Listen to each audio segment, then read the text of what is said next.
Adebayo and Musungu, KTN, Nairobi. Na tusonge mbele mtazamaji, miaka miwili baada ya maandamano ya Gen Z yaliyotikisa misingi ya utawala wa taifa, swali moja linaendelea kuwasumbua wengi: nini kilifanyika kwa madai yaliyowatoa maelfu ya vijana barabarani? Na kama anavyoripoti mwanahabari wetu Bramwell Bwire, vijana walipaza sauti dhidi ya ushuru wa kupindukia, ufisadi, matumizi mabaya ya mamlaka na ukosefu wa uwajibikaji. Lakini leo mjadala wa kisiasa unaonekana kutekwa na jambo moja pekee: mapambano ya madaraka.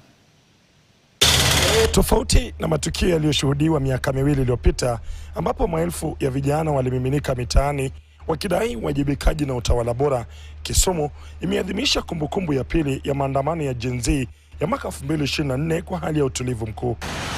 Katikati mwa jiji, wafanyabiashara walifungua maduka yao, matatu ziliendelea kubeba abiria kama kawaida, na ofisi za serikali ziliendelea kutoa huduma. Kuna njia zingine za kutatua shida za Wakenya, si kuenda tu kwa barabara peke yake.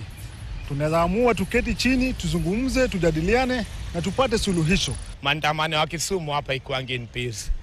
Hiyo ni kitu tunaelewanga, ambapo mob wakitoka wanaleta hizo maua intention kwa businessmen, watafunga na wana watoto wako nyumbani. Na mtazamaji, utatuia radhi kutokana na mkanganyiko huo. Tusonge mbele. Miaka miwili baada ya maandamano ya kihistoria